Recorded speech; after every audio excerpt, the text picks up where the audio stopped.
wanna start with your side? Yes, good afternoon, my name is Carla Rodriguez, I am a, part of the, commission, as appointed by the mayor, Pete Science, and I also represent Laredo Crime Stoppers as executive director. My name is Manuel Manny Sanchez, and I'm here representing the Health Department on behalf of Dr. Gonzalez and Pillar as well. Thank you, Omar. Hello, good afternoon. Arnoldo Lozano. I am a DAC committee member, and also I represent County Court Law Number 2 with the DWI Court. Paul Thompson, a committee member. I'm Lupita Palomo, I'm the 406 District Court Program Director. I'm representing Kids Health. Good evening, Gracie Bella with Puerto Region Behavioral Health Center, and I'm the Director for Substance Use Services there. Good afternoon, I'm Erica Lopez and I'm also from Puerto Region Behavioral Health Center and I'm a program specialist. So everybody knows I'm Jesus Torres, I represent the Laredo Police Department, I'm Assistant Chief of Police there.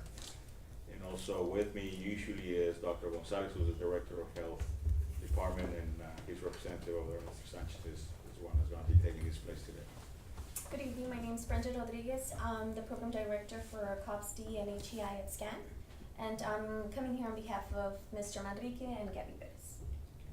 Good afternoon, Estela Quintanilla with all Crime Stoppers that there is, US, international, and state, and Zapata. And I'm here on behalf of, I was appointed by Councilman Torres. Hello, I'm Elsa Rodriguez Arguindegui. I am a committee member and unfortunately the mother of an addict. Oscar Hill, Jr., I'm the 406 District Court Judge. Good afternoon, Arlinda Pina, Court Administrator of the 406 District Court here with you. Thank you and welcome everyone. Well, let's just move with, everybody had their minutes from the last meeting and hopefully everybody had a chance to review. If there's any objections or additions for anybody to approve. Can we get a motion from anyone? Bless you. Thank you. I make a motion to accept the minutes as written. Do we have a second? Excuse me.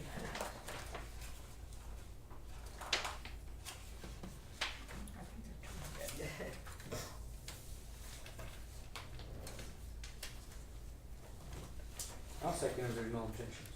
Okay. Anyone opposed? All in favor? Aye.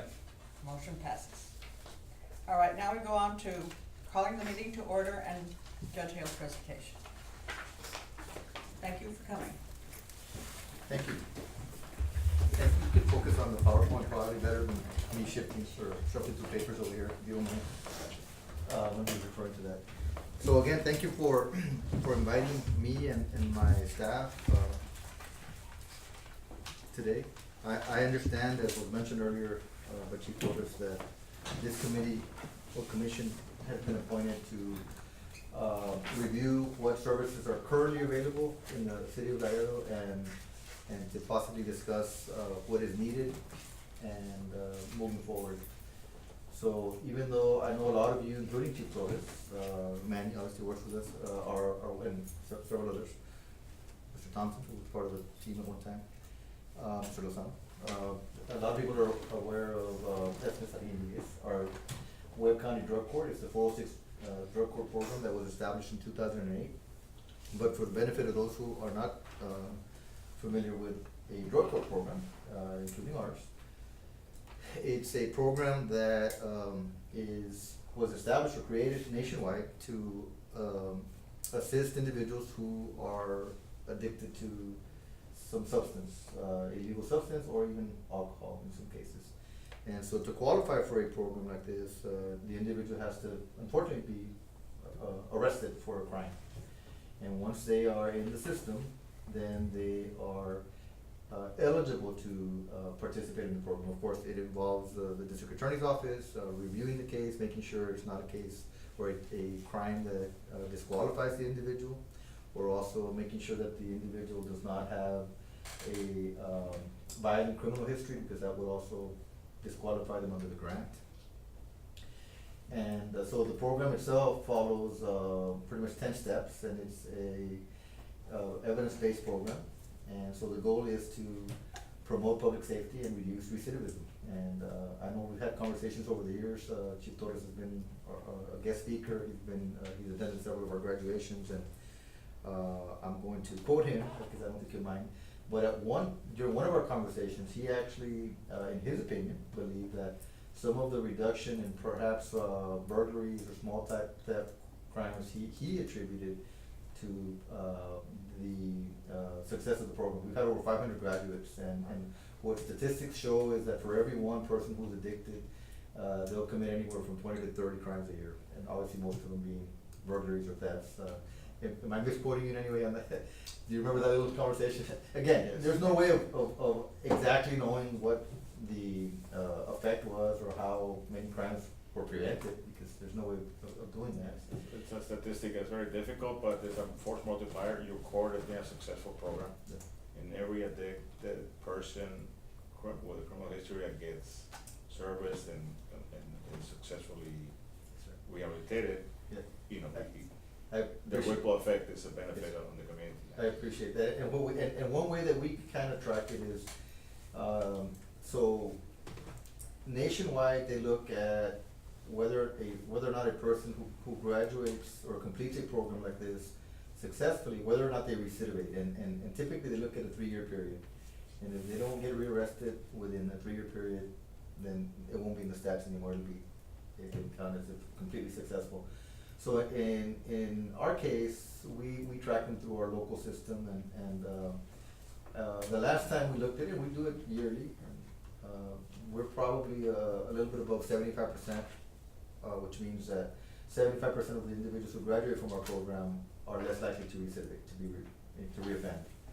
Now, people look at things differently, or how, obviously our goal is to have these individuals not use drugs again or alcohol, and that's the primary goal, and that's where they get treatment from our program, from our counselors, like Pilar, in this case, that collaborates with us. But the only way to really, to monitor them is if they get rearrested. There's no way we're gonna know whether anyone used again unless they get rearrested.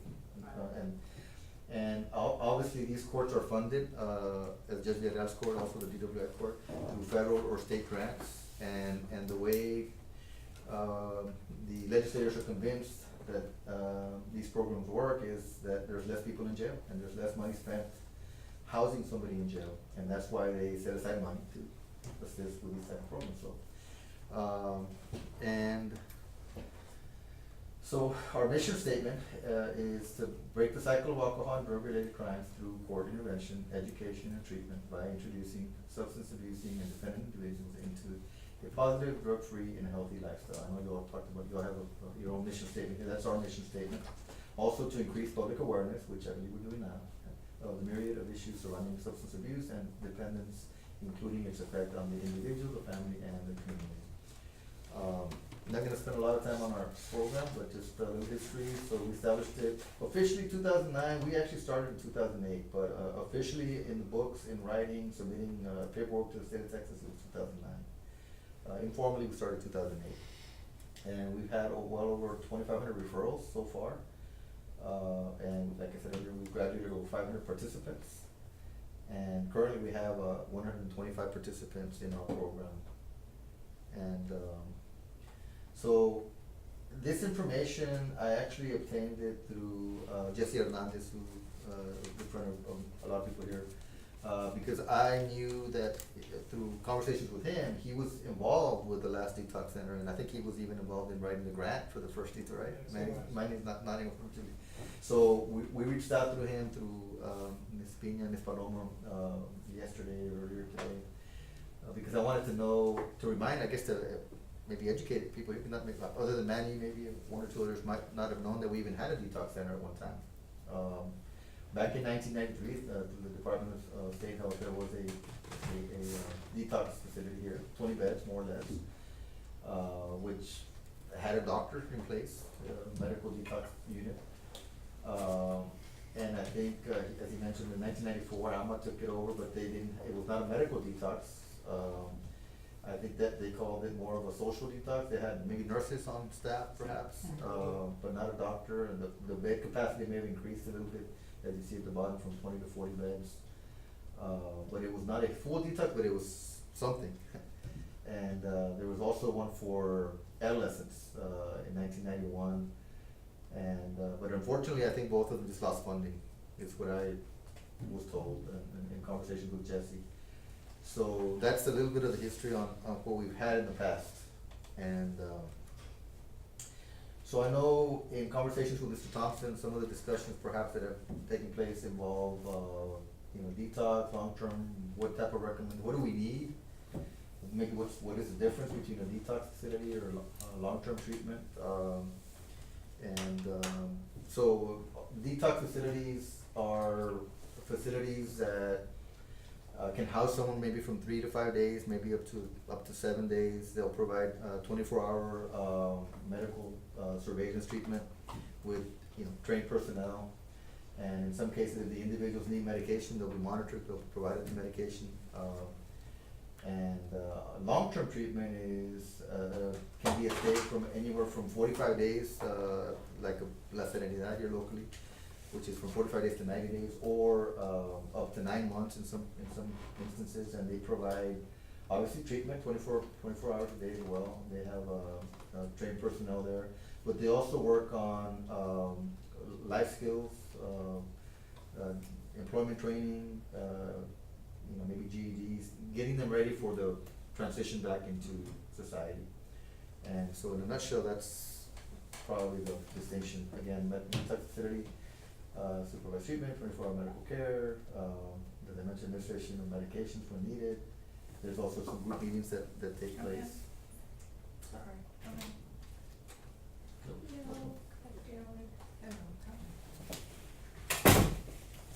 These are some of the CRTC services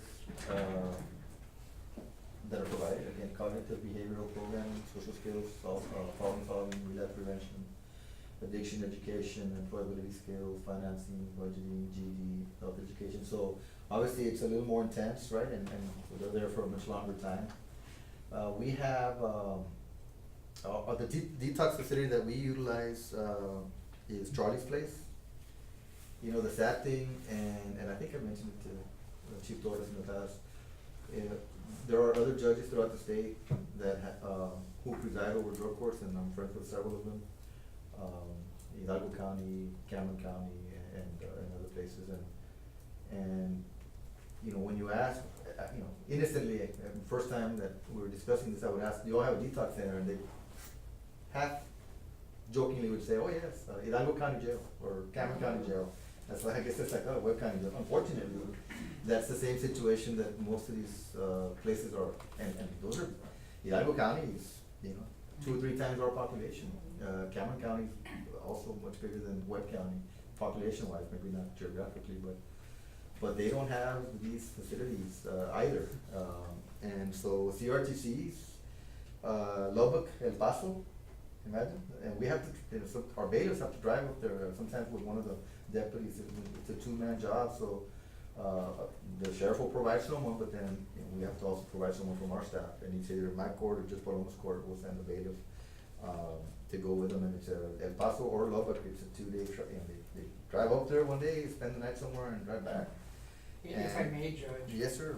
Just this morning, I had a meeting with representatives from the South Texas Behavioral Health Center. And probably sometime in late September, October, we're gonna open up a 28-day detox center for Laredoans.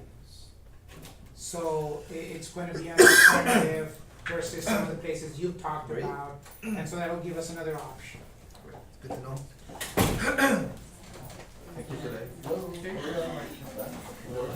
Manny, where is this detox center going? It's going to be in McAllen. In McAllen? Yes, For Laredo? For Laredo, and the region? they're strictly gonna reserve beds for Laredoans, and it's a 28-day detox center.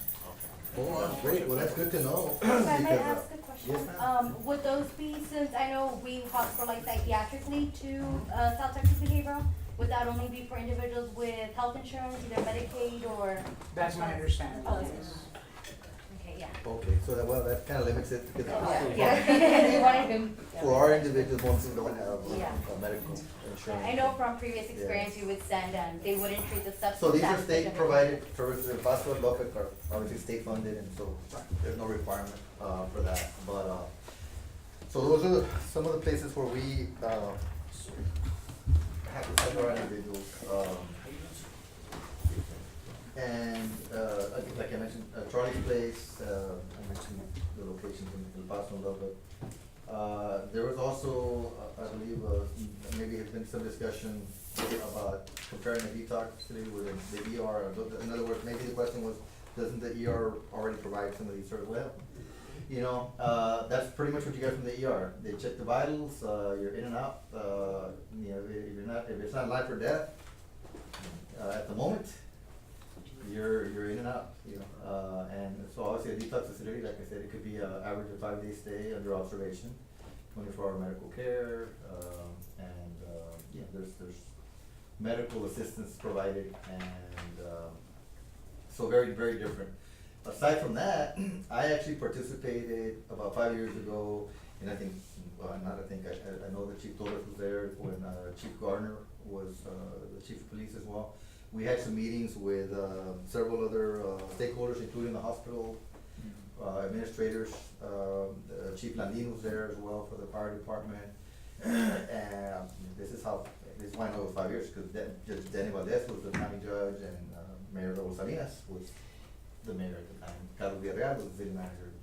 So we had a room with probably another, the same amount of people we have here, and add another 10 more in the conference room in the first floor of the city hall, where everyone was talking about creating a triage center here in Laredo.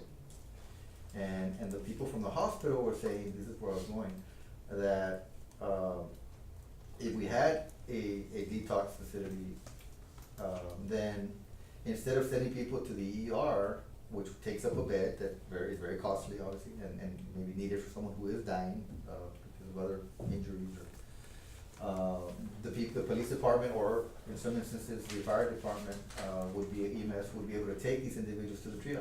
Don't take them straight to jail, don't take them to the ER, take them to the triage center or the detox facility. Let them get the treatment they need, and if, obviously, they committed a crime, then after they get detox, they'll go to jail. It's not a ticket out of jail. It is, in some instances, and I mentioned this to Mr. Compton earlier, we as judges, get calls from the sheriff's department over the weekend or after hours, and they'll tell us, you know, we have an individual who we had to transport to the ER because they're going through withdrawals or some medical condition. And because they're in our custody, unless we get a bond from a judge, we're gonna have to have 2 deputies there 24/7, which obviously is very costly to the county. And so, you know, typically we'll sign out a bond, allowing them to be out on a PR bond while they're getting services. They're not going anywhere, they're in the hospital or in the ER room. And as soon as they're released, then obviously we do what we need to do. We need to send them back into jail, we'll do that. So that's another big difference, obviously the monetary difference between having a detox facility and an ER. And just taking someone to the ER. My understanding also is that there are grants out there. We've had some, interested, providers that from out of state that have come, at that time, there was some people here, who were informing us that there were some grants available, but they needed to include in their application, all the stakeholders. They needed to include, the city, the county, and the hospitals, some commitment on paper, so that they can apply for it and potentially get millions of dollars allocated to the city. And we were very, very close to getting, started with that. And, the only thing I can say is, I think what probably happened is there was a change in administration, right when that was happening. Judge Valdez, was on his way out, Judge Salinas turned out, Mr. Villarreal, moved on, and obviously these are the people that, the decision makers from both entities, so nothing got accomplished. I know Representative Raymond was spearheading that for us as well, and so, but we were close to starting something, and this is 5 years ago. Now, you know, I'm glad that we're talking about it now, because it is something that's needed. Coincidentally, there's construction, and I just asked about it this morning during our judiciary meetings, whether or not they had started construction on the juvenile detox facility. And they said, yes, that there's movement, that's what else, there's movement, there's construction workers out there, great, at least they're there. You know, when this should have been built more than 10 years ago. When the youth village was, the idea that, that was pitched to my late friend Judge Solomon Cassav was to have a detox facility there, at the same place as the juvenile detention center. And so, you know, the Lamar Bruno Vergara invested in that, project. And it's been, like I said, more than 10 years, and I'm glad to see that now there's some movement, as I was told. But, you know, it just shows how we can't take for granted these type of meetings. Like I said, 5 years ago, we were meeting, and I thought it was, you know, real close to getting done. So hopefully something, will come out of this meeting, right, and recommend it to the decision makers, and so that they can move on what is needed. So again, advantages of having a local detox center, expediting treatment process, stabilizing the individual while substance abuse continues, preparing the participant for intensive outpatient and administrative medically assisted treatment like Vivitrol that we use in our program, and or long-term treatment. Avoiding delays and or costs which may cause participant to abscond, and we see that a lot, unfortunately. So, like I said earlier, some of the other judges who preside over drug courts throughout the state, they don't have a facility either. It's their county jail just like us, and we're just like them. Our jails are not equipped with the necessary personnel. Yes, each jail, including ours, has I think one registered nurse and maybe one licensed vocational nurse on staff. I don't know if they're 24/7 either, but they're on staff, and there's a doctor that's assigned, I guess, whenever they need him. But they're not equipped. It's not a hospital. It's not a detox. It's a jail, and so it is needed. And as far as our participants, most of our participants are within the city of Laredo. I know that's something. Well, is it the county? Is it the city? Who should? I really think both should contribute, but. Just as an example, the majority of we said 125 participants currently. I would say conservatively 75% of those individuals are within the city limits. They reside within the city limits. And even if they didn't, the services, again, Chief Torres is here, I guess, could vouch for that as well. The response that the police department has to make, or the fire department has to make, and most of these incidents happen within the city limits.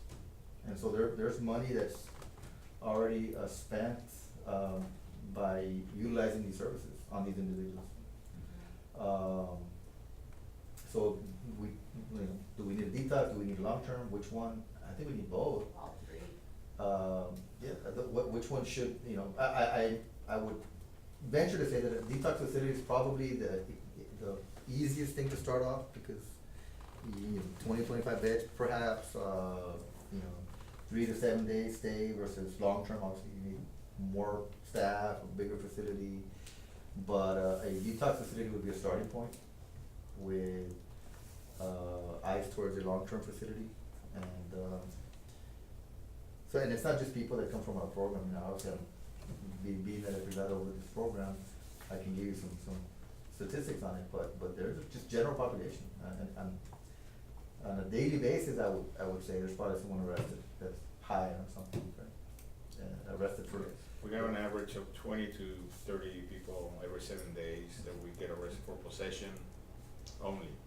That's not including anybody else that gets arrested for theft, burglary, etc., who already. So that's 3 a day average, more or less. 20, 21 Every a 7 week. days. It's about three a day. So again, there's the backup, I guess. Was that the last slide? Or I guess so. Well, so anyway, so that's pretty much my position on this. What do we need? Do we need a detox center? Absolutely. We needed it 10 years ago, 20 years ago maybe, whenever, 1993, when it should never, been closed, I guess, but our funding was lost. Just like the juvenile detox facility, I've said this in meetings. I think I said it 5 years ago when I was meeting with those stakeholders. I said, some of the people we were treating then, in our adult program, may not have been in our program had that detox facility been established 10 years back, whenever it should have been. Those people should have received the help, and they wouldn't be in our program, perhaps. But because that wasn't done, now here they are as adults dealing with that problem. So, and we've lost. We lose an average of, and I received some statistics from the police department in years past. I haven't asked for one lately, but you know, number, you can correct me if I'm wrong, I think we average between 20 and 25 drug overdose deaths a year. Is that still what we're seeing more or less, Chief, do you know? I'm gonna venture, we already talked about those stats as far as there's 160 deaths in the past 5 years. Okay. Years vary, so. Yeah, well, so 20 to 25 average a year, the years that I remember seeing, it was 22, 24 one year, average age, I mean, I remember seeing 55, 54 on the high end, Exactly. 17, 18, 19, 20. Between 20 and 35 years old was the mean, I guess, the age, of people dying of drug overdoses. So, you know, something, I'm sure everyone here has heard so many things, you don't get shocked by too many things, but one incident that I learned about years ago will shock some of you at least. So I was invited to conduct a course in school at an elementary by a particular school principal, and they asked if we would go, and I said, elementary school? I said, you know what, I'll go and I'll give a presentation. I said, they might be too young for an actual court setting presentation, and so the response in writing, they sent me a letter right after that, was that their students were a little bit advanced in that area of drugs, that they had recently arrested a 9-year-old third grader selling drugs on campus. Not just that he had something on him, he was pushing drugs, 9 years old, imagine. I mean, that shocked me at the time. I don't know if anyone here is shocked to hear that. But that just shows you how drastic the problem is. And yeah, I venture to say, again, just interviewing participants and other defendants, that 9-year-old probably has an older sibling or someone that got him into that, you know, not just another 9-year-old. But another thing that I think I've learned, or observation that I've made, even when I went, we went to that school, we had a little court presentation for them after that letter. And when I go to the high schools or the middle schools, I'll usually ask the students, how many of you have ever seen drugs, have been offered drugs, or have seen someone who you believe is high on drugs? And you get 80 to 90% of the students, 200-300 students in attendance, raise their hand. So I asked the same question to these 60 4th and 5th graders, and 8 or 9 hands went up. And again, typical 4th or 5th graders, they didn't just raise their hand, oh, my mom, oh, my brother. Hey, don't mention names. Of course, the teachers were looking at the student, like, which student is that? But what that showed me, I guess, is what we know through statistics is the average starting, or the average age that a person starts using or experimenting with it is 13 or 14 years old, middle school. So if you have elementary age students seeing someone who's addicted in their home, whether it's a parent, guardian, or a sibling, so then what happens when they go to middle school, and someone offers them, so they're gonna say, well, let me see what it's all about. I see my, family member doing it, so they're not, of course, the family member is not the one that's gonna turn them on to it, but if they're seeing that, and the family member being addicted obviously doesn't, not that they don't care, they're not aware of the fact that their kids are there, they're observing how they look when they're high, and so they, that's what ends up happening. Unfortunately, because I was at Campus Crime Stoppers for 20 years, we have a lot of tips at the elementary schools, and kids selling it because they would take it from the siblings or the parents. Except it's all hushed. We're not supposed to say it because there's some sort of federal law or statute, something, that says that if you have 3 felonies, it makes you a dangerous school and you use your federal funding. And that's the reason all of this happens. We had kids that took drugs to school, kids that took weapons to school, kids that took ammo to school, and 2nd and 3rd, 4th grade. Yep, I have them all. Well, I don't have the paperwork anymore, I retired. But yes. We attempted to, it's very difficult to pass a law. I've gone to Austin maybe 6 different times since I was a prosecutor, with laws that I drafted at the request of either Henry Webb or Richard Raymond. And so I learned really quick that it doesn't matter what the law is, there's gonna be opposition. So I'm gonna throw out there a year, I'm not sure, it was about 4 years ago.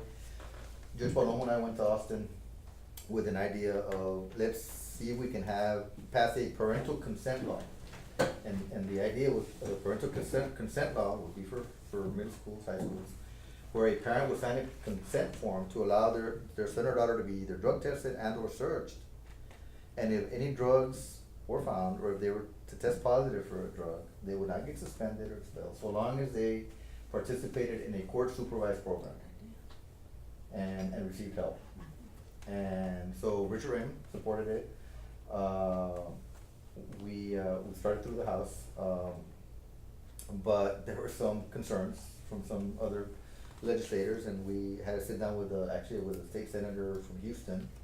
And their concerns were more on, well, what if the administrators start singling out students and they start, picking on students, and what if it's becomes a racial issue or discrimination issue? And, of course, we're coming from Laredo, we don't really see a lot of discrimination. One primarily, not an issue. I guess I'll say it that way. But so I said, okay, we see that, but again, it's a parental consent. So if it's in a school or a place where the parent doesn't feel comfortable signing, they don't have to sign a consent, and then their son or daughter won't be tested or won't be on that list. But it's really to help the students if they do get, you're not gonna know sometimes as a parent until it's pretty advanced. And Maybe if we could get that statute, I don't have the numbers or anything, what it's called. I know Crime Stoppers is under the state government code 414, and we're not a club, there's a law behind us. And so some people don't realize that and are bucking our system, but we're there to help, we're not there to hurt anybody. Well, and every year, I know we receive a call from Richard Raymond's office, and he'll ask, is there any suggestions you have, anything you wanna recommend, anything you want us to work on or look into? You would have to be federal. Well, then, go ahead. Henry. Then we need to look, and his office just called us, was it this week? Yes, Judge, the day before yesterday. Mr. Juan Sanchez from his Yes. office, asking anything we do, help, and so, they'll, like I said, when Henry Guerrero was a state rep, we worked on, enhancing the punishment for poaching, which was a big problem at the time, and I actually, was able to draft, a proposed law when I testified up there, and that's one of the examples I said, there was even people against that. I had someone question me, one of the committee members, when I was, talking about, or advocating for that law, and they said something like, you mean if Bubba shoots a squirrel, you're gonna make him a felon? Like, squirrels, yeah. I didn't know squirrel hunting was a sport in Texas, but apparently it is in parts of Texas. So, there was some opposition there. There was a law that also, we had so many child abuse trials in my court, and there used to be a law that we changed that required the state to prove that the abused child was not the spouse of the defendant. It didn't matter if the child was 7, 8, 9 years old, which is, they can't legally be married, but they still had to prove that element. So the child, when they get the child to understand to talk about what had happened, they would have to ask that question, were you ever married? So you see the child, it's like, it almost looks like, did I do something wrong? Why are you asking me that? The jury would look at me also, like, why are you allowing that question to look away? Because it's a question that was required. So I made that observation. One of the times that Richard Raymond called, asking any recommendations, you know what? This is one law that I think we can make that an affirmative defense. 'Cause I know the intent behind that is sometimes you have a 16-year-old, maybe they got married, and there may be some defense possibly, but make it an affirmative defense. They can bring it up as an affirmative defense and argue it in court, but not making it an element that the state has to prove and that they have to ask an 8, 9-year-old child, were you ever married to this guy? And so, again, guess what, there was some opposition on that, I went and testified on that, it passed. I testified, it passed, but I had some questions on it, and there was some other person that went and testified against it, saying that now we're shifting the burden on the defense, and then, I was surprised, one of the state representatives was asking me, so you wanna put more burdens on the defense? I said, no, I mean, they still have an affirmative defense, totally didn't expect any opposition on that. But after that, I said, man, it doesn't matter what law you bring up, there's gonna be someone opposing it. If they oppose that, Sometimes it's ACLU. so, said, okay, but it passed, so that law changed. So, I'm pointing those things out because you're concerned about that law. Mhm. I mean, maybe, just bringing it up, having someone look at it, maybe they can, For years Revise it's it. been happening, for years, and it's just covered up and no one knows and it's. well, that's something that can be remedied, I think, but, someone needs to make a call, which law is it, and look into it and see what they can do Okay. to address it. It may not happen in one session, as sometimes it takes Well, two, you three know tries. now that all the school districts are worried because of the Parkland shooting and so on and so forth?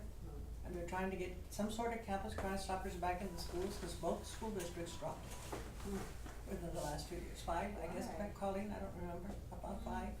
And so now Laredo Crime Stoppers with Colleen, they're trying to get it to where the schools use our same number at Laredo Crime Stoppers to call in the tip, and that way there's no, well, which number was it? Where can I call? And it'll help if they know someone who, and believe me, there's a lot of guns at school. I think, I think getting some sort of, drug testing ran, by consent, involving the parents, which most parents, I would think, would be okay with that, as long as it's not gonna prejudice their child, obviously. You don't wanna sign something that you're not signing their No, arrest warrant pretty much. The tip is anonymous, we're the only ones with chapter government code 414 that is allowed to have an anonymous tip. And you are not even in the presence of a court made to show your, But what I'm saying is, and that's catching someone with drugs on, but what I'm saying is, testing, sometimes people, use drugs out and go to school high. yes, So what I'm saying is, if you're able to test this, or there. after a little while, like everything else, that's a deterrence. Now that they know, hey, I can get tested, and hey, I might get kicked out of Right. cheerleading, football, volleyball, whatever, then that might keep them from using. Knowing that that's what happens in our program. They have to call every single day, and they don't know when they're gonna come in for a random test, and that's what keeps Yeah. most of them sober. I don't wanna, because I know that if I get tested, if I use, I'm gonna get tested, and if I get tested, I'm gonna end up in jail. I don't wanna go to jail. Judge, just a So- quick question in regards to that, out of curiosity, were parents maybe surveyed, or was like a survey sent out? Maybe that would possibly help legislation change, if they had the group of, the community saying, yeah, for the sake of my child's well-being, I will. I did a survey, we did a survey, we had nothing in writing, I spoke to different people, I spoke to, Juan Cruz, John Kazin, the attorneys from both school districts, just to make sure that they didn't have any strong Opposition. issues on that. I spoke to, Mr. Santos, Bobby Santos, Dr. Nelson at the time. So when I testified, I told them who I had spoken with, I told them that there was some support for it. As a matter of fact, they were as close as saying that Senator, I don't remember his name, he's the longest serving senator, he's the only one that's been there longer than Senator From Zephyr. Houston? Oh, Whitmire? Whitmire, yes. He actually said, I may consider allowing it to be a pilot program for Webb County, which basically would be in place for 2 years, like every law. And in 2 years, they would revisit it, and depending on how it worked, maybe make it statewide. And, but not during that session. It was like, it's not gonna get out of committee. So, okay. And, so that was, like I said, 4 years ago. A lot of things Get it going on, before he so- retires, cause he's very pro-law and pro-crime stoppers. Well, it would have to start again with our representative. He was basically conceding, like, I'm not comfortable with it because in a jurisdiction like mine, these are the things that I would be worried about. Well, They're give being- us a call and Colleen and I can call Whitmire. Yeah, but again, if he wouldn't be the one to start, he'll say, show me what you're doing and I'll follow it. Okay. It's gotta start, he was sitting with us with Richard Reagan, that's where Richard Reagan was trying to convince me, he said, if you present something to me that's local, I may support that. You're gonna call him, even if, he's not gonna say, okay, I'm gonna take that on, he's not gonna do it. He will not initiate it, I know that, but, I'm just saying, we got as close as that. But the committee votes. It's a House committee, and well, the Senate has their own Mhm. committee, gotta pass both houses and get out of there. But it's something, I mean, that I thought would've been a good idea, and, again, identifying who's using, deterring, the drug use, I think that, right now, there's no, No, there's a lot of, you know, children just being, influenced, by their peers, peer pressure, and they start and experiment, there's no consequences because they think they can get away with it. And they do All this, all the, K2, you know, we test for that in our program, randomly, and you know, every so often, you know, we'll catch people that use that, and, I didn't think you were gonna test for that, or I didn't think, you know, and so that, and I think that's the same, thought that some of these students have, they'll say, K2 is not illegal, it's not this, it's not that, don't worry, you won't get caught, and then they get addicted because of that, and, anyway. Yes, sir. Judge Hill, yeah, I had a few questions on the detox center. First off, on the need for the detox center, people have expired in our county jail, haven't they, because of detox issues?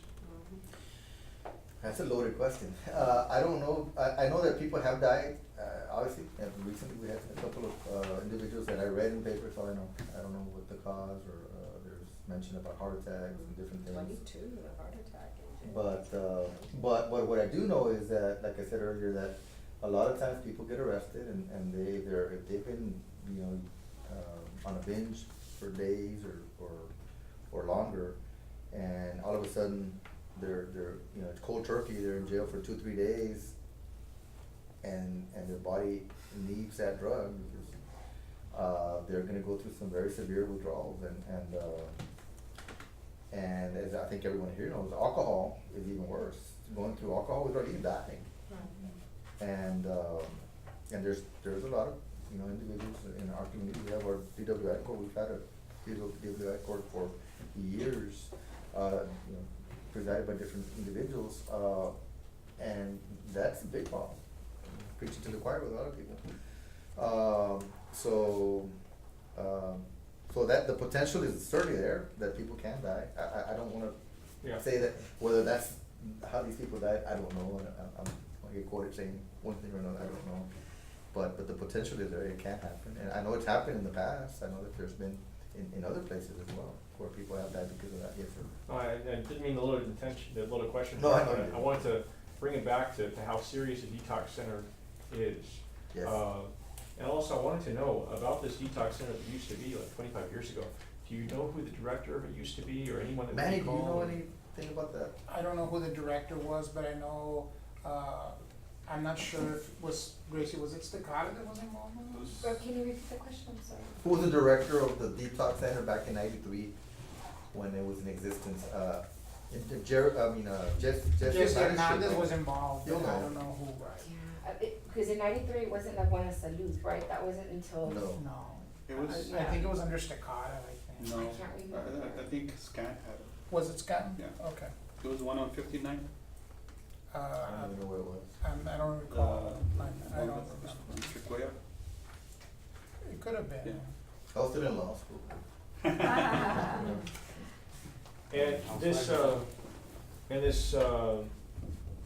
this triage discussion, this triage meeting that you guys had with the fire department, with the county judge, with the mayor at the time, with the directors of the hospital, was there a final draft or anything that sort of came out of those meetings, or what were some of the better ideas? I attended 3 meetings, they might have had 4 meetings, I think I may have missed one.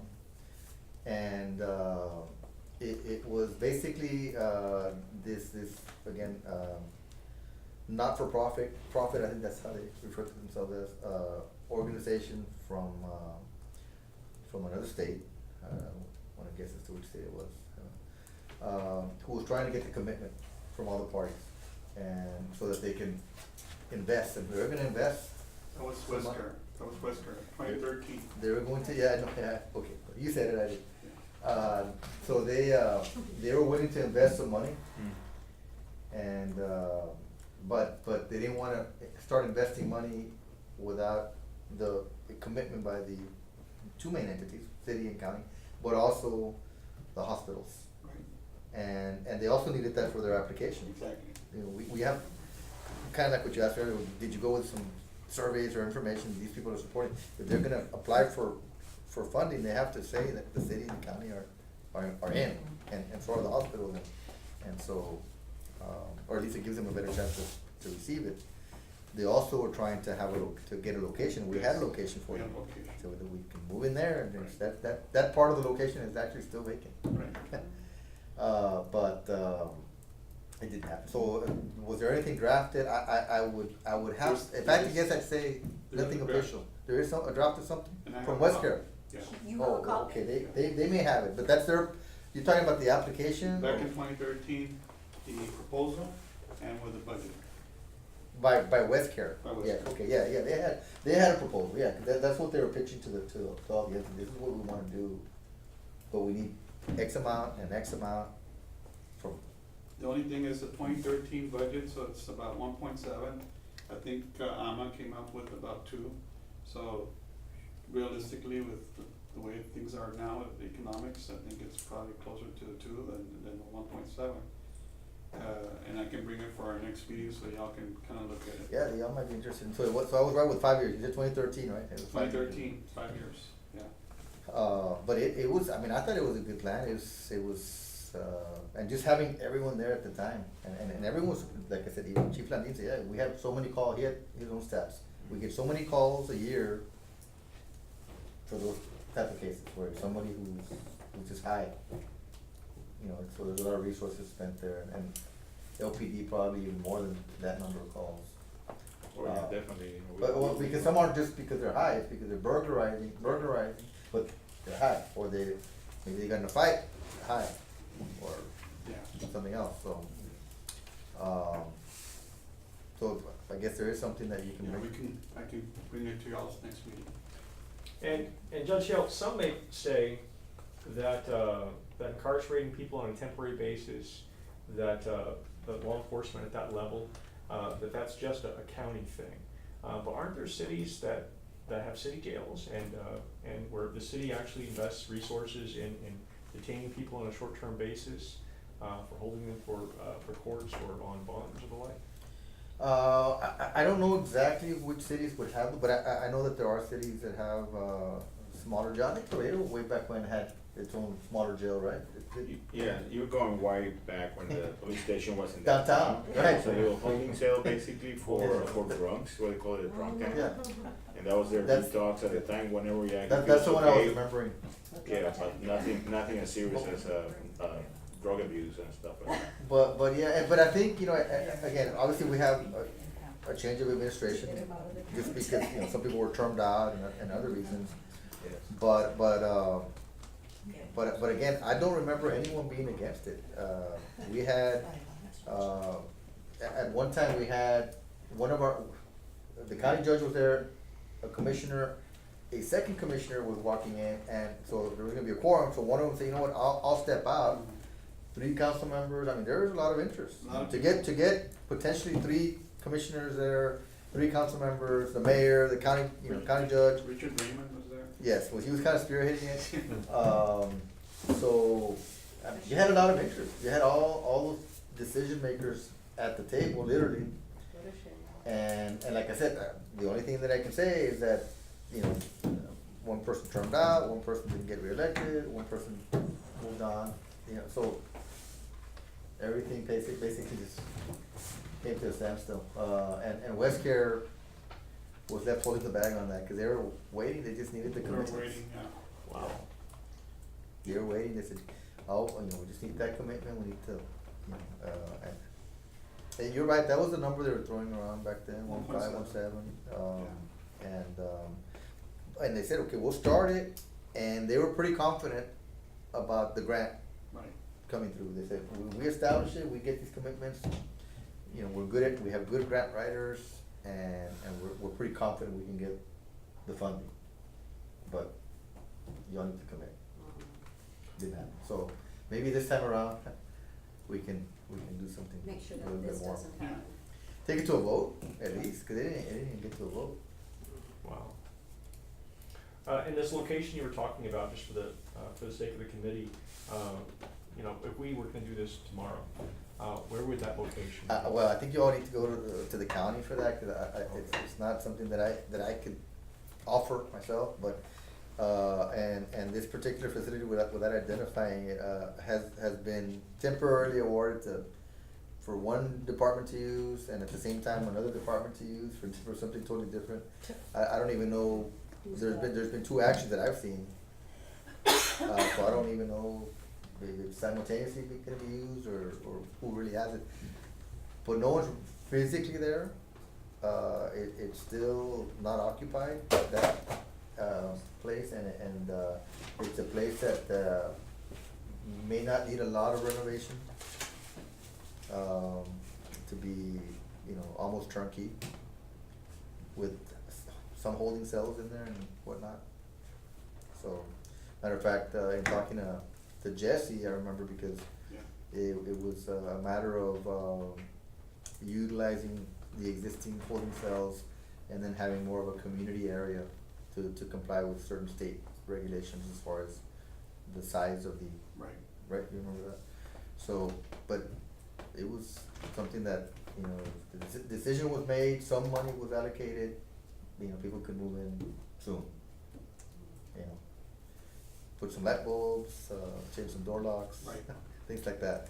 And this detox center, this would actually be saving the hospital's money, is what you're thinking? Well, that's the research. That was the proposal that was made. And I think the hospital acknowledged that, I didn't hear anyone disagreeing, right? It Yeah, was not, nobody it was disagreed. just a matter, okay, what's the next step, and then we couldn't get everyone back to the table. An election, I'm out of office, move, you know, so.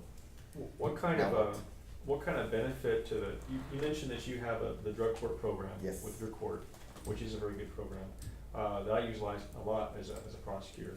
How many participants, in a given month, would you, be able to send to detox instead of jail, if we had a detox center in the area?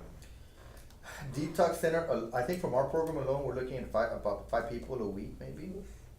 And, so if you're looking at 5 people a week, at the high end, staying 7 days, you know, the turnover, pretty much. That's probably what we're looking at, is it, more or less? Long term, maybe we're looking at, I would say, we talked about it earlier, would you say about 10 a month? 10 each, yes. A month for the long term, again, those would be people that we're having to send off. Now, another problem that we encounter on the long-term facilities is, obviously, we're not the only city, I just mentioned 3 counties, Cameron and Hidalgo and Webb. So, and there's a ton others, or however many other counties out there. So, there's always a waiting period. At the low end, 2 to 3 weeks, sometimes 5 to 6 weeks. And so what is our dilemma? Our dilemma is, okay, we have an individual who we had to revoke their bond, they're in jail. Now, are we gonna keep them there for 5 or 6 weeks until the vet becomes available, or we can let them out on a daily basis knowing that they're gonna end up relapsing and there we go again? That's a dilemma that we have weekly, daily sometimes. We have court every week, and I have individuals, that we have to revoke their bond, and they're pleading to, I don't wanna be, in jail for 5 weeks, and I've got this, and I've got a job, and I gotta, what do you do? I don't wanna keep, I don't like keeping people in jail for 5 or 6 weeks just waiting on a bed, and so we try not to. In some instances, it's obviously for their own safety, just like you pick up someone for PI, it's not that you wanna put someone else in jail, but it's like, you have to make that call. If I don't take them in, they could hurt someone or themselves, and so, so that's another dilemma, or a problem, I guess, that we have, the long waiting period between availability of beds. And on that note though, so another selling point with what I just said, I've talked to some of these other judges. If Webb County created a facility that had, like you said, well, we don't need all the beds, well, guess what, all we have to pick up the phone, call Judge Sanchez in Cameron County, or Judge Flores in Hidalgo County, say, hey, we have 5 beds, yeah, we'll send 5 people now. They're waiting for El Paso for 3 weeks, well, you got a bed now, we'll send them now. And it's So, closer than El Paso. Yes, so we're not gonna have empty beds, I'll tell you that. We'll be able to fill them, if not with our own people from our program, or people that LPD arrests or picks up. There's other counties that Laredo is a lot closer than El Paso for Brownsville. or then Lubbock. Unfortunately, I think we'll fill them. Unfortunately, that's the operative word or key word, I guess. Unfortunately, but yes, sad but true, yeah. I got our way to Florence. Yes, yes. So again, there's a need, there's not, so if, I think, a detox would be a good starting point, but certainly, I would suggest that the discussions continue for long term. Maybe get some of those, organizations I interested. talked to in- my director and she's willing to come on board with the idea, with the concept that we have the similar players that were initially at the first meeting. Yes. So that we can initiate something and then like offer the grant writers that we have as part of the deal, plus, she used to be with Samsung herself, she knows the ins and outs of Samsung. And so that would be probably one of the primary funders. And then, of course, the two hospitals, that was one of the things that was mentioned because of the fact that they're losing money right now. I just had an individual that was there 1 week with no funds on ER because he expressed an outcry. So What does that cost them? Do you have an idea? I can tell you, I don't have an idea, but A lot. I can tell you it's a lot of money. No, they did the math. They had some statistics and they showed, I think they were giving conservative numbers, and with the conservative numbers, it was already a lot more of an expense than what they were being asked to invest. Exactly, Mhm. yeah. And so, it's a win-win for them. Plus, it would help us, wouldn't it, because we don't have to spend money on the deputies or the police officers Yes. or whoever sends them. Yeah. No, there's no, And regarding the Downside to that. facility, the facility that we sent him to was Nick's Hospital, which is in San Antonio. There was nothing there was nothing in Laredo, and, so the detox you're talking about? or- no, this is for mental Oh, crisis, yeah, psychosis. yes. I'm dual diagnosis, so sometimes it's hard to get treatment because Yeah. they say, oh, no, you have this one, oh, no, you have that one, so you're caught. And that's only a 14-day stay, correct? 14 days to stay? I think they stay there until they find him a bed because he did an outcry. So Border Region makes sure that until they find a bed, they have house there. So it was, I think it was a week and a half that he was there. Now, about this past discussion that y'all had for the triage center, I understand why the county judge would be there because it would save the county money. I understand why the mayor would be there to save the city money. I understand why the hospital personnel would be there because it would save the hospital money. You also mentioned the fire department. How would the detox center help out the fire department? Well, the fire department was there to show, the statistics on the calls that they make. Like I said, I don't know the number of calls, but Chief Landine, actually threw out a number of how many calls on a yearly basis they have to where they're responding to someone who was, OD'd or, going through withdrawals or something Well, that's. they mostly respond, I think, to primarily so- paramedic based. Yes. Paramedics, yeah. Those are some of the, that's some of the concerns that they had, is that there are, a lot of resources being spent on. And they're the ones that are taking them to the hospital, there's no other place for them to take them. And we have Yeah. a place to drop them off at a triage or detox facility. So that's what he was there, I don't think he was saying it's gonna save their department money, but certainly talking about, the need for it. If the committee were to recommend to the city that we organize a meeting between these stakeholders here, the fire department, the county, the city, these hospitals, I'm guessing that there was also the organization that came in to try and Yes. facilitate this, I'm guessing was West Yes. Care. Yeah. Would there be any other players that we would need to invite to such a meeting to make it happen or to get the discussion going? I think, having, some of the council members and commissioners themselves present to hear firsthand, not just have a recommendation from from their appointees, not that obviously they're appointed for a reason, there's, people that they rely on, depend on, and have a lot of faith in, but, so that they can hear for themselves everything, not just whatever is relayed to them. Because like I said, during those just 3 meetings that I attended, everyone was supportive. I mean, if they were to have had a meeting, an official council meeting and an official commissioners court meeting within that month, they would have passed, you know, the recommendations. But it didn't get to that point. Is there a stat that says how much we've spent, when I say we, the city, the county, together, and sending people out of town?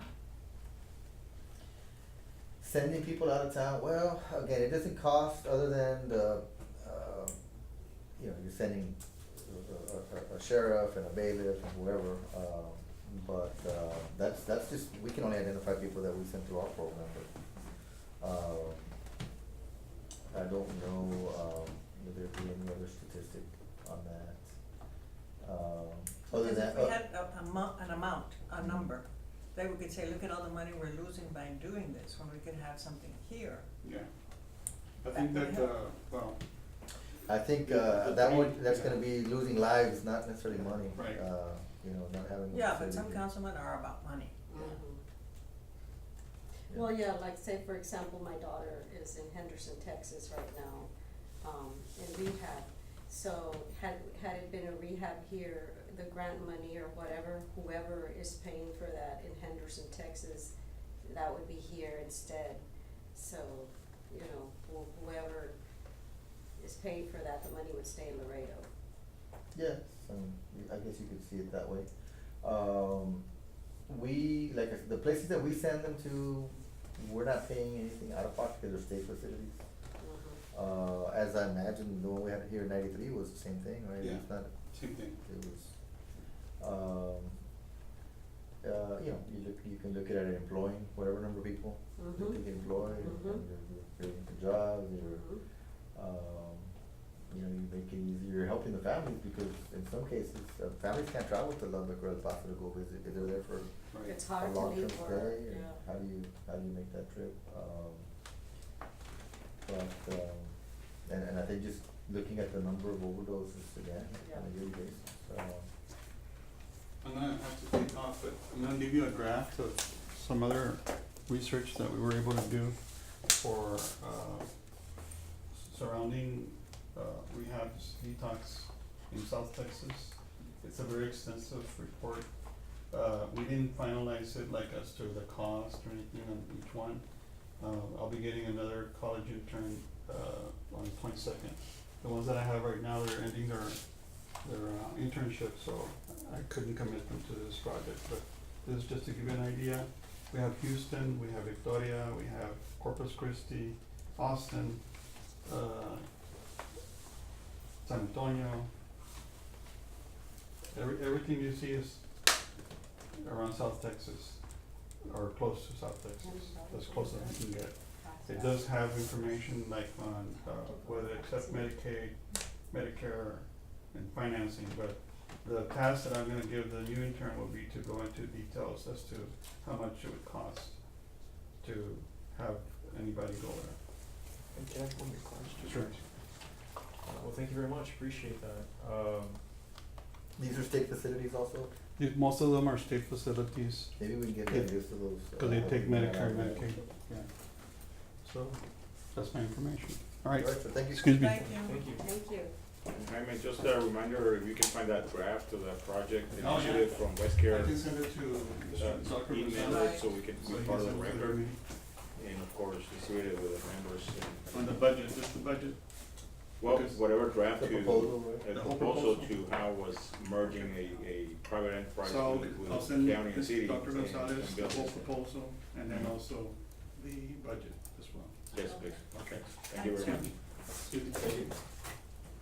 And Your Honor, if we had, city were to host such a discussion on a detox center, of course, the court system plays an integral part in a need for these centers, would you be willing to to show up and maybe facilitate the meeting, or? Commitment to the meeting. I mean, I'd be happy to participate, obviously it would depend on the time and date, you know, it might be a trial, like we're out, like the last time on that. But no, certainly, I mean, I don't mind participating. I think if we get, maybe I would reach out to Representative Raymond myself and ask if he'd be interested in spearheading it. He was very interested in spearheading it the last time, and I think he's, you know, he works a lot with the council members and with the commissioners on a lot of different projects, so I think it's easy for him to kind of spearhead that. But I mean, I'll participate as much as I can, and I'll be involved as much as you all need me to be involved, absolutely, and, Judge, is your court the only drug court there is in the, or is there? we have a DWI court that, Judge Villarreal, Okay. has been presiding over. But drug court, our drug court is it's a hybrid court. What I mean by that, hybrid in many respects. Mhm. One is that we also handle, DWI, cases, drug cases. We handle, also pre-adjudicated cases, so people who are not necessarily on probation or not, they've been arrested, but they, are given an opportunity to go through the program, and they successfully complete it, they don't end up going to court. So, and some programs are just post-adjudication, they're already on probation, they've already been convicted, and it's a condition of probation. We have some of those individuals as well, so it's we have those type of cases as well. For males and females, the youngest, 17 is an adult court. We don't have any 17-year-olds right now, but we've had 18, 19-year-olds, in the past. Currently 125, is that the number you looked at, that we have, participating, and, but if, you know, referrals, so yeah, bringing awareness to those who, were not aware of our program. Anyone, if you know anyone who needs the services, and like I'll use Ms. Sanchez's, Kennedy starting word, unfortunately, you know, if you feel that they need, and they get arrested, that's the only way they can participate, unfortunately, but, if you know someone that, refer them, and anyone can be referred, and we'll determine whether or not they're eligible, but. Oh, so they don't have to be arrested? No, They do have to they be do have to arrested. be arrested, but I said, we'll determine whether or not they're eligible, because it depends on the type of arrest. You know, if it's a violent crime, if it's, Oh. for instance, on DWIs, that applies to the DWI court as well. If it's a DWI where there was an injury or worse, then no, they're automatically disqualified. There's also, child abuse type cases that are disqualifiers, or people with criminal, violent history are disqualified, something, but, so you may not have all that, refer them and we'll determine where they fall, that's what I'm saying, but they do have to be arrested, unfortunately. Your Honor, and if I may, anybody could do the referral, family member, if it's even a patrol officer that's making the arrest, at that moment they could refer the individual to the program, and we could start right away, Oh. when the arrest happens. And that's actually ideal, the sooner they're referred, because, you know, someone needs the help, obviously, if you wait until the case gets indicted or to the prosecution, 6 months could have gone by or more. And, you know, we've had some incidents where the individual that should have been referred, or could have been referred, or we were thinking about referring, ended up committing another crime while they were out on bond from the original, and the second crime disqualified them. Now they can't even get the help, so, so yeah, the sooner the better.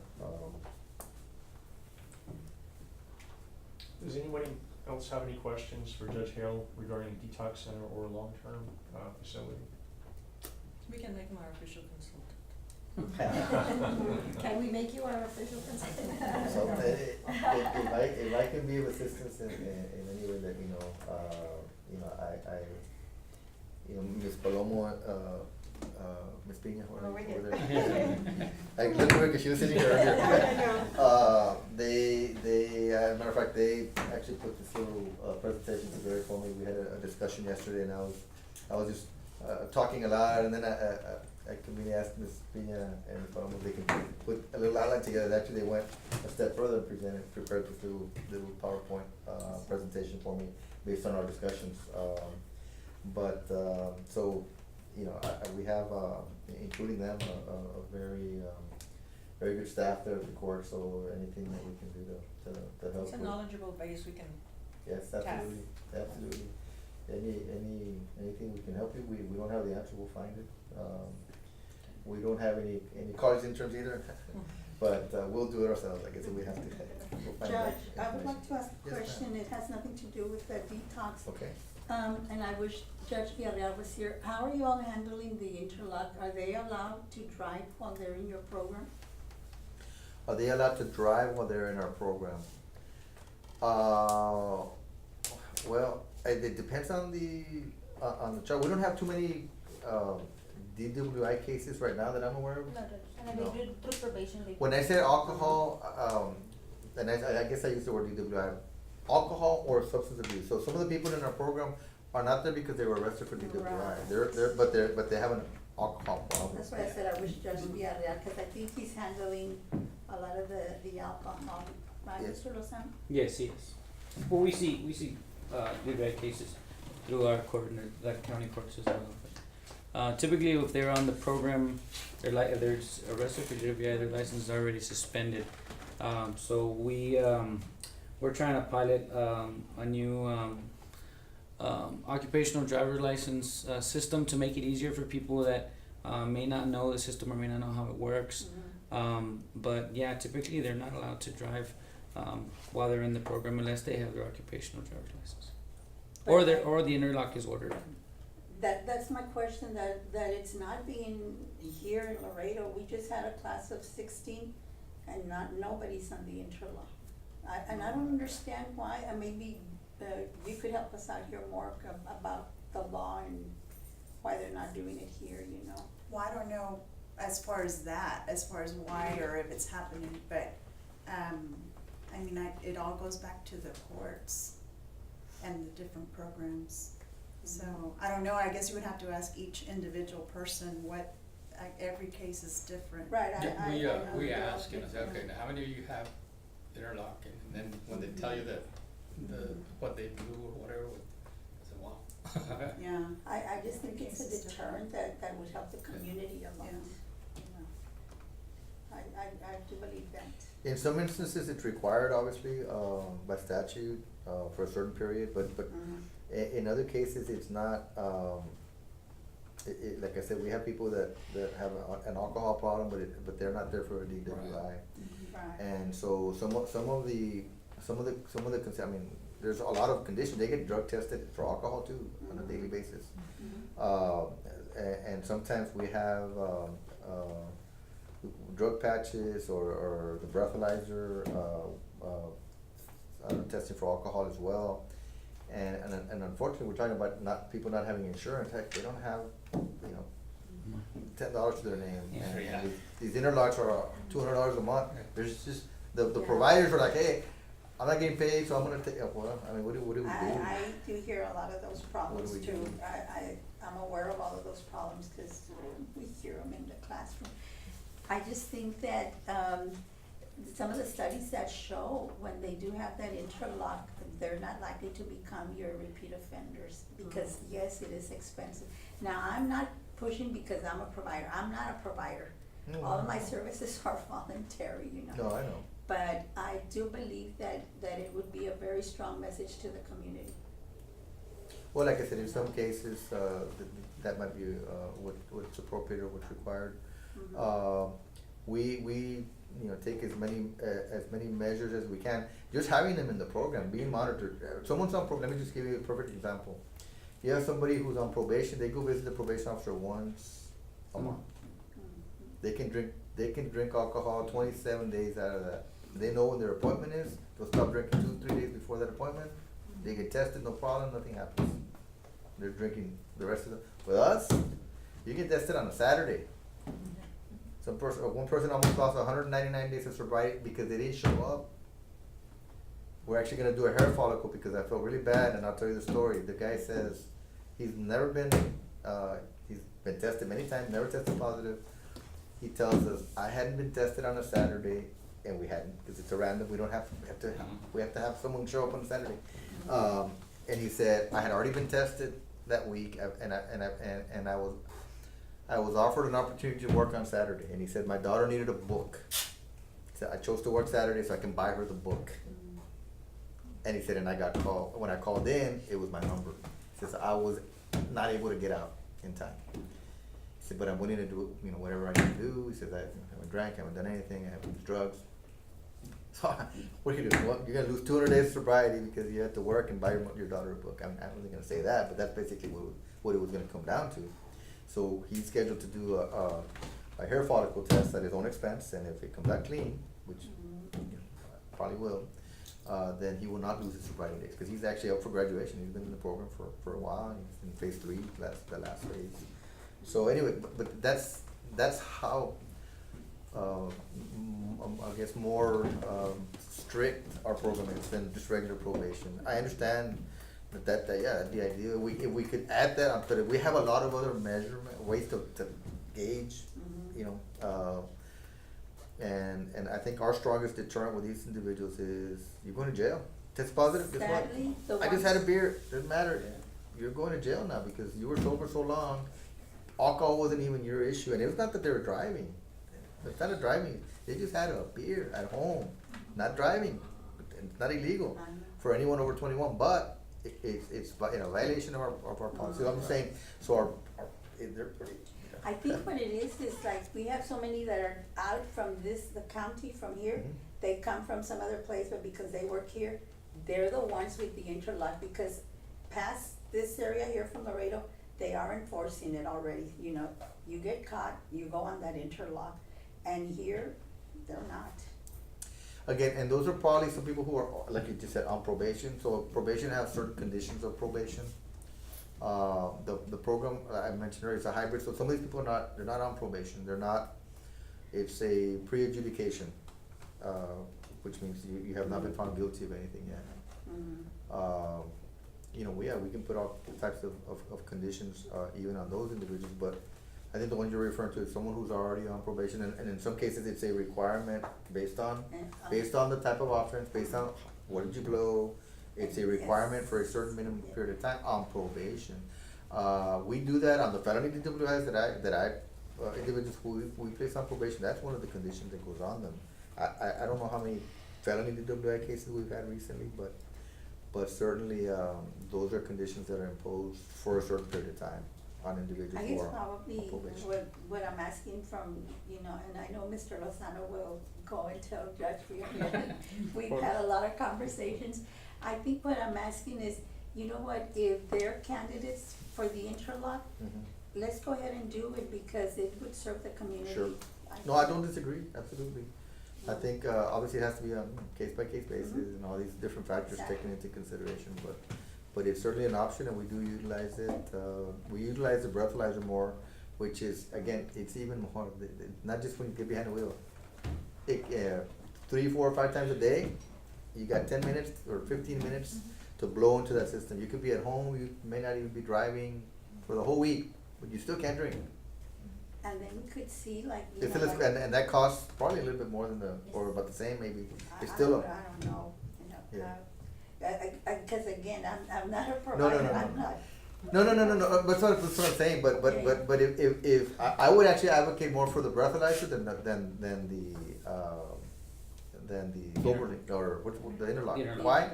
Because we've caught certain people. Guess what? Okay, you're required to put it on your car. Borrow my sister's car. Yes, I'm aware. Ya me salí de eso. Yes. No, we And use so- that sanctions. We usually, that's the big sanction that we use, will be the in-home unit or the portable Sober link. device. We Sober actually link. had one in the classroom with the home unit, and so he had to blow, and Is the it whole home class step had to up? see. Yeah. Yes. So the sober link is.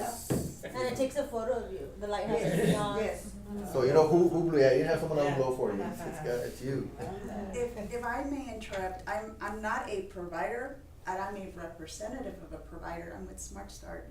And generally speaking, interlocks per day cost about $3. This is nationwide. And what you're referring to as far as recidivism rates, it's more than 70%, and this is according to the CDC and Mothers Against Drunk Driving. So they've done, the research. So it is effective when they're installed, Yes. when they're used. And again, you know, there's so many different tools. It's not just the interlock. You have UAs, you have the portable testing. There's so many different tools. So I think that's what I meant. Every case is different. You have to utilize different tools for that. But generally speaking, it's about 3. On a portable device, it's gonna be about $6 per day. So, and the average person that has an alcohol drinking problem, again, this was a survey done in Harris County, is about $15 per day. That's someone will spend on alcohol. So, sadly. Yeah. Thank you. And those are just stats. Those are available through different agencies. I think, you know, maybe one thing to look into, is to see if there's grant money available, to be able to provide some of these devices for those who don't have the financial means, because, that's a big problem that we see here in our community.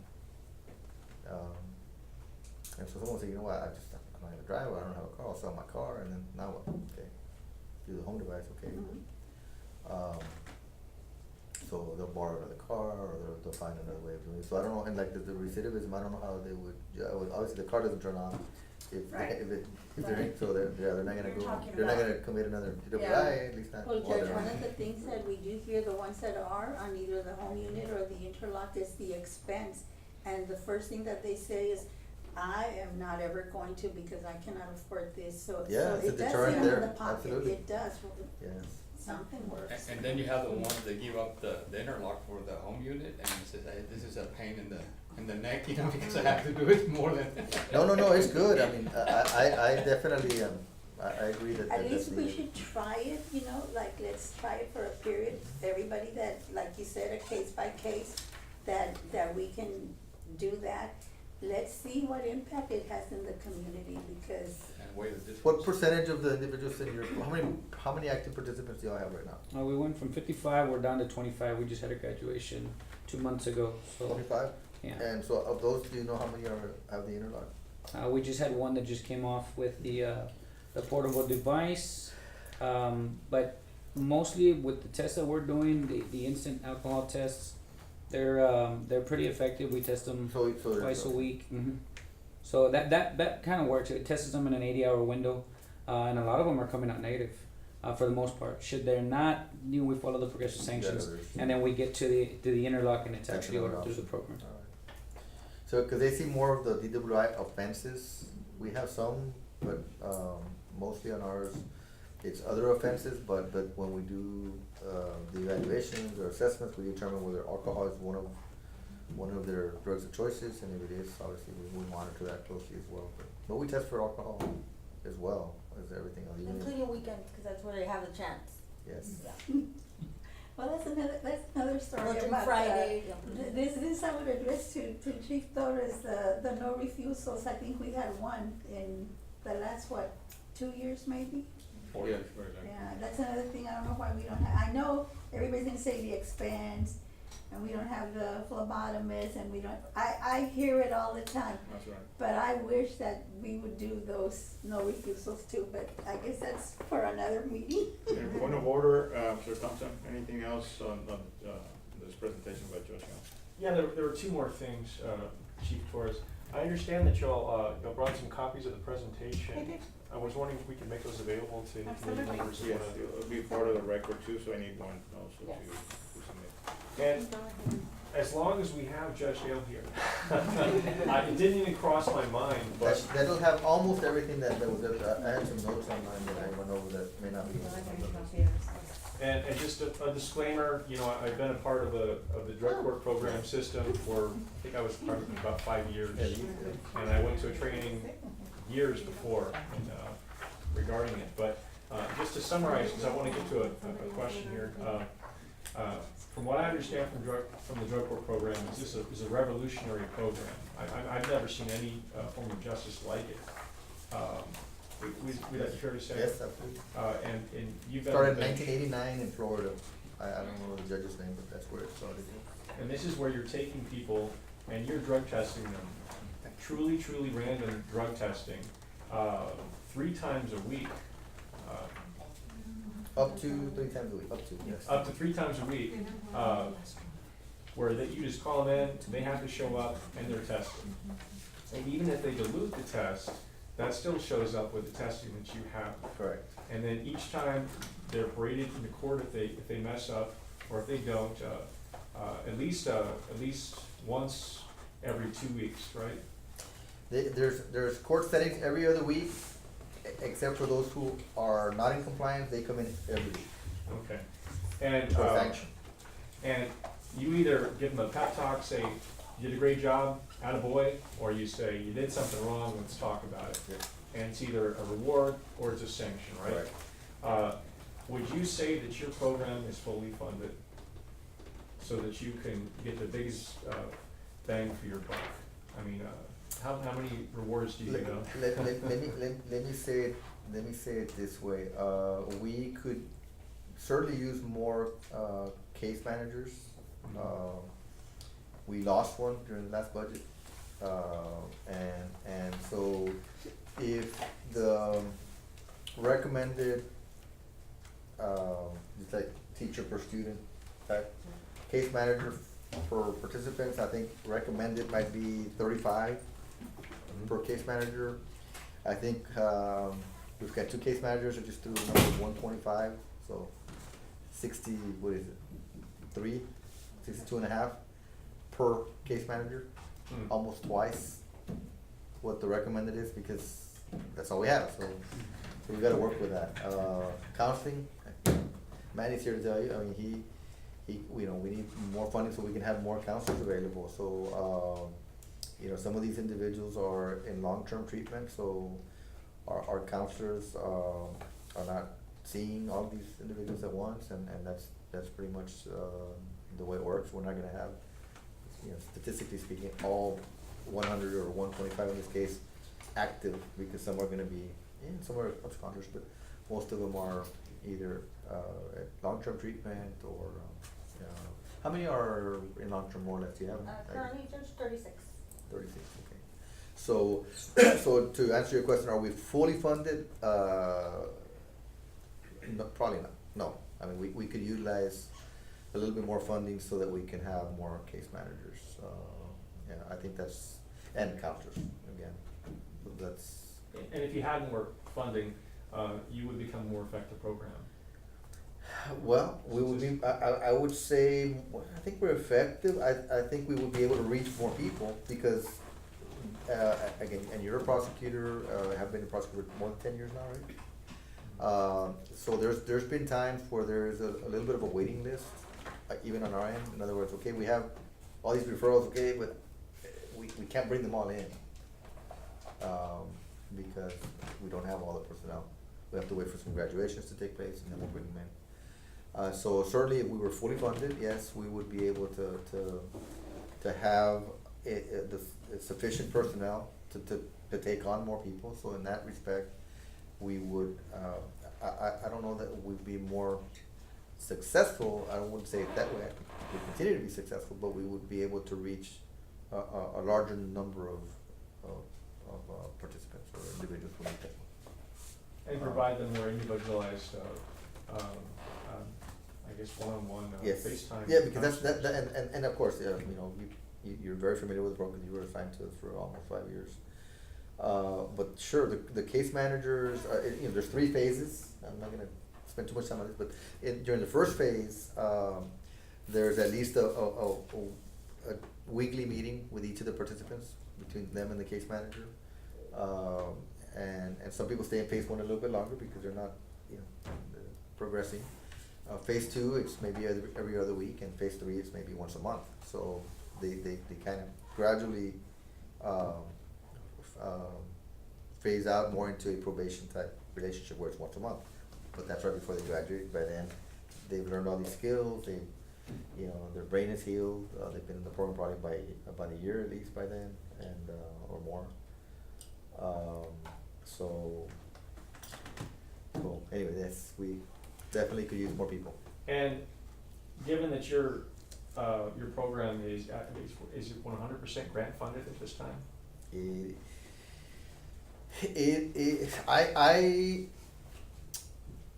I designate some of my staff, obviously Ms. Pena is not under the grant, she's my administrator, but she has several duties that, she oversees, including going before the Commissioners Court on line item transfers, on budgetary issues and grant issues. I have, Mr. Sam Ayala, who I think a lot of people here know, who's an LCDC. He serves as our counseling services coordinator, and he gives group sessions, on a weekly basis. He's not under the grant, so I consider those kind of in kind, I guess, contribution from my department, from our county. We had a case manager before that mentioned that we lost during the last budget process. That person was part of the 406 staff, not grant funded. Aside from those, my bailiffs, they're the ones that are transporting people, sometimes, doing home visits. We do home visits, at a minimum every other week. If we don't have trials, we're able to allow, afford having our bailiff or the warrant enforcement officer go out there and look for these individuals. They'll do that. Anytime someone, didn't show up to court, they're absconders, we don't wait to see if they get picked up, we'll go look for them. To make sure they're not a danger to anyone else or to themselves. So those people, again, they're not under the grant, so those are people that are just under my, I think I'll answer your question that way. So other than those, everyone, the grant funded positions are the program director, 2 case managers, and money allocated to pay for counseling services. And that's where the money goes. But if you lost that grant tomorrow, there would be no more DCP. If we lost that grant tomorrow, we would have, there would be no way to keep that program running. And last question, I hope we can have you back to talk more about DCP later, but the grants that were given to DCP, originally they were seed grants, right? So I guess the community is supposed to band together a little bit of money from the city, a little bit of money from the county, Yes. a little bit of money from maybe a board that's organized Yes, to help you all you're right. fundraise, so that y'all can eventually become independent, right? Exactly, and I think we've been fortunate to be able to continue receiving grants, since we started. And one of the ways that you receive these grants, obviously, you have to show me, don't tell me. At first it's show me or tell me what you're going to do. Like I said, we started officially in 2009 on paper, but in 2008 we started doing some work. So when we first applied for the initial grant in 2009, we were able to show them what we were already doing. And over 500 graduates, now every application that we submit, we're showing them what we've done. And I think that's what helps us receive these grants. I'll show you, give you an example. Our Veterans Corps program, which is another component, another grant, we started doing a regional grant. So now we're reaching out to all the way to Rio Grande City, Roma. We've talked to judges from Eagle Pass, they're gonna work with us on that. Alice, Texas, I went and visited with the DA myself. I had a call, was it today from Del Rio? Today, yes. So they're wanting to work with us. Again, they don't have these resources, even as far as Del Rio, it's a pretty big area. And so, but we do have a regional program, and we'll provide as much service as we can to these areas, obviously within our resources. And that's for the veterans. So what we did this last time to come back full circle. Yes, this next grant is like, okay, what are you gonna do now? Okay, there was seed money now. How are you gonna? The only available grant was an expansion grant. How are you gonna expand your program? Well, we do regional, just like we're doing with Veterans Court. So that's how we applied. We applied for it on a regional basis. And they included some of the same communities we're servicing for the veterans under this general grant. And we're in consideration. Ms. Paloma's been monitoring it, and Ms. Pena as well. So they've asked us some questions. We've been answering questions. We're in consideration for it. But you're right. It's initially. The expectation from SAMHSA and other local state entities that provide grant monies is, we'll help you get started, but then you all need to start contributing something, bring something to the table, and part of what we include in our application is, Mr. Ayala's services, so I use that as in-kind, hey, this is what we're doing. It's not necessarily the county, but I'm using my resources, so I'll put the county's providing this person, and we're doing this, and we're doing that. And we have the facility, the facility is county property, so that's a contribution, and we use it as such.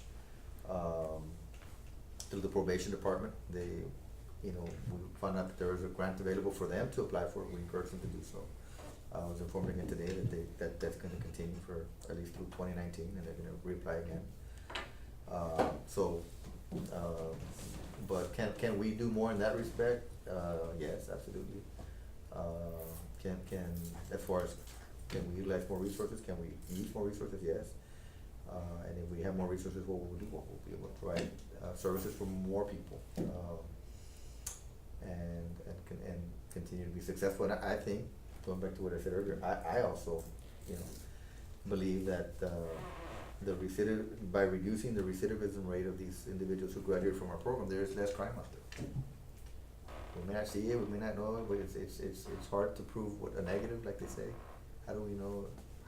I just know that if we look at the statistics that I mentioned earlier, 20 to 20, or any person who's suffering addiction is committing anywhere from 20 to 25 crimes a year, and we've had over 500 graduates, and 75% of those individuals have not reoffended, so that, just do the math on those. If half of those graduates who successfully, completed the program are not committing those 20 to 25 crimes a year, then do the math on that. And I think that's how one way of trying to prove what we're saying here. And, but it takes, Manny and I have had, use his words, it takes a village. I think those the words he used, and it's not, we've said it in different respects, that's why it's called the youth village also for the juveniles, but for this program, it does take, community effort, and obviously,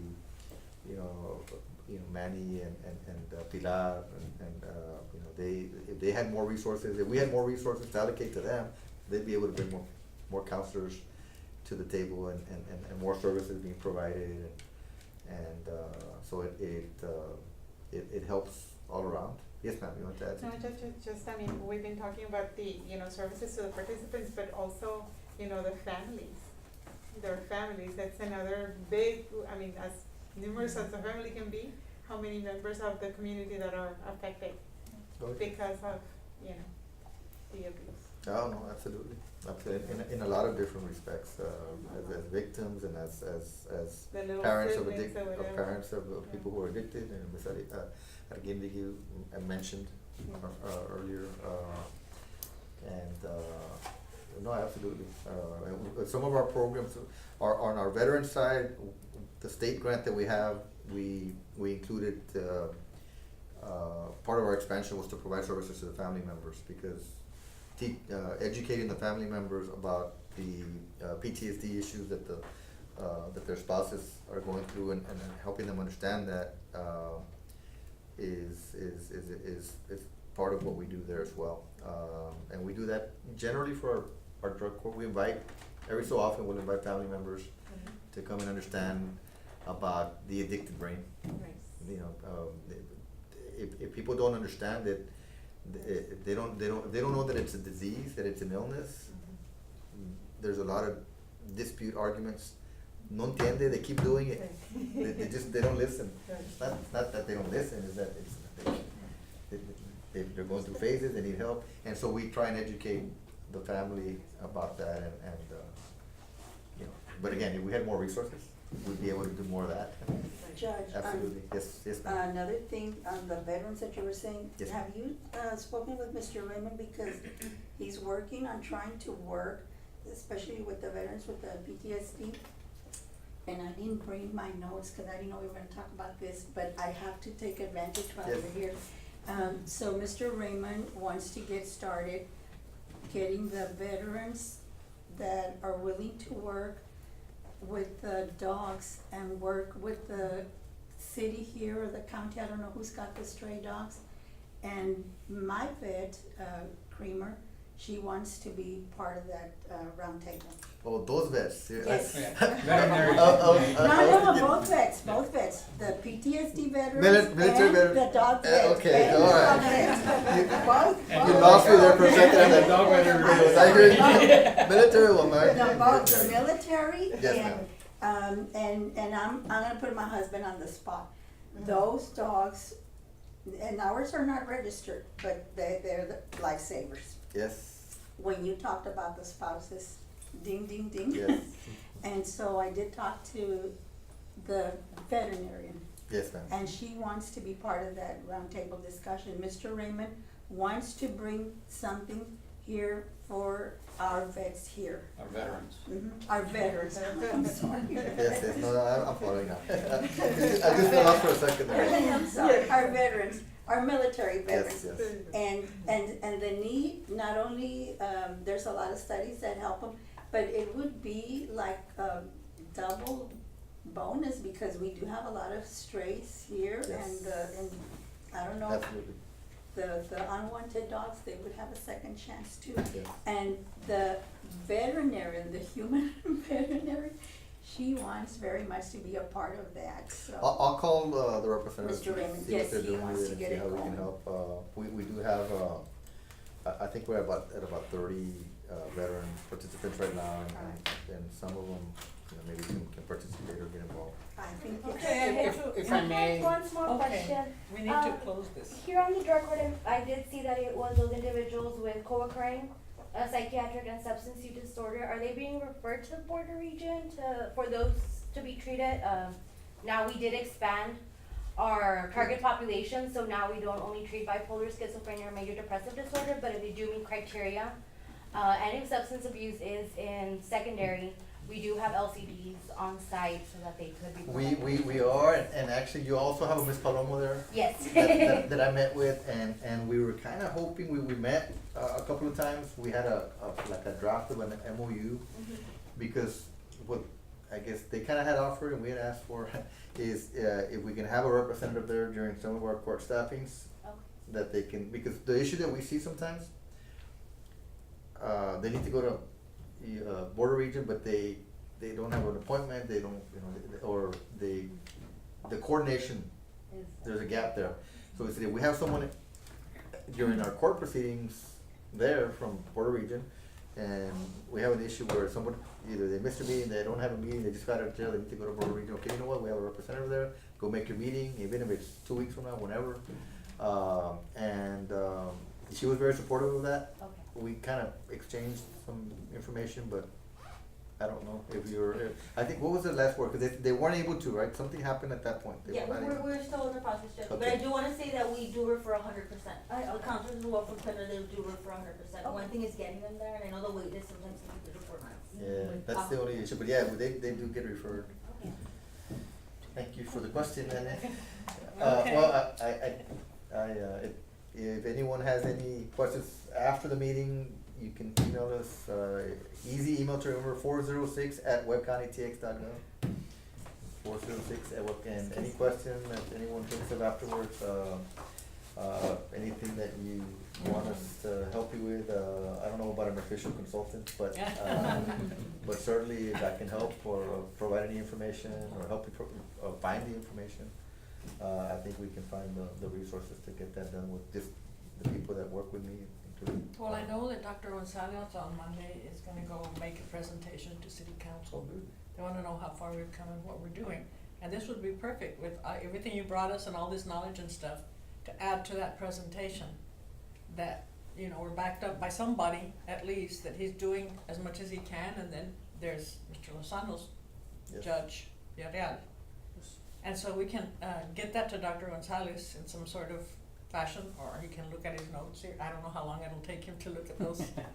At the, Well, I think, you know, maybe part of what you all can mention on this is that we are seeing it firsthand. So it's not just we're reading about it, you know, we're hearing about it, we're seeing it. So the problem is there, and it's just the surface, right? Like scratching the surface of the people we see in court.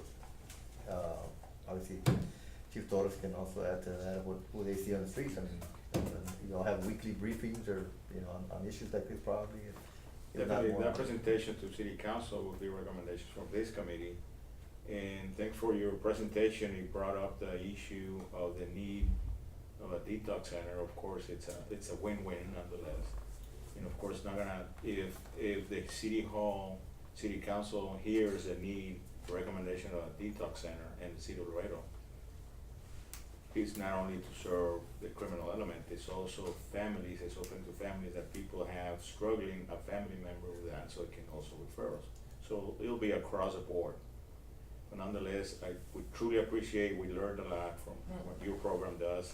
And of course, I'm truly a true advocate of that program because the numbers do not lie. We have seen a reduction of property and crime and also violent crime. And I do attribute some, your success to our success. In lieu of time, Madam Chair, we're gonna, you wanna table the rest of the item for Yes. next week? Mr. Thompson, thank you again for bringing the issue here, and we're gonna take notes that, draft with West Care You can do it, yeah, they- 5 years ago, most likely with this commission approval and support will be revived. And see and start, talking about this and, with the stakeholders, see if we can revive that project. Whatever you need from us, like I said, just let us know and we'll, be glad to, provide any additional information that you need. Thank you. Okay? Yes. And, Very much. Keep us posted on this and, I know that the discussions will continue from seeing the people that are in this room, I'm sure. Mhm. Definitely, it's a national landscape, it's At a minimum, I know it'll get to a vote, hopefully, Yes. it'll be, the right vote. Thank you very much, we appreciate it, and then this meeting is adjourned, and we table the rest until our next month's meeting.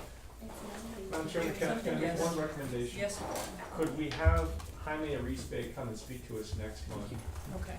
regarding his proposal? Mhm. I'd really like to hear from him or Jesse Rodriguez about how that whole, 93 detox. Jesse Yes, Hernandez. get him on. Yes, Hernandez. Yes. Okay, do you wanna email him, Uh, or do you want me to do it? Either way, whatever's, I can do it, he's always sending little notes. J.C. Hernandez, who would that be? Where does he work? No, Jesse Hernandez. He's got his, La Familia account, it's in. Okay. Well, if you think I talked a lot, I think he's gonna need double the time. Well, we Mr. have Hernandez, to order, to takes stay 2 on hours. topic nonetheless, but these meetings are open to the public also, so Sí, sí. Ms. Moncada is also a member of the. But he'll definitely be the so first to answer She's those also questions. welcome nonetheless. I think you probably do wanna hear about the West Care proposal, because, I didn't remember that they already had it in writing, but. That's great. Yeah, like I said, there was at least 4 meetings, like I mentioned, and there's no need to necessarily reinvent the No, wheel, it's already done. maybe Just tweak it, tweak yes. some of the spokes on it, or. Madam Chair, do we need a motion to close? Please. I motion to close meeting. Okay, I have a first, do I have a second? Second. Call for the question, all in favor? Just wanna make sure that Thank you. everybody's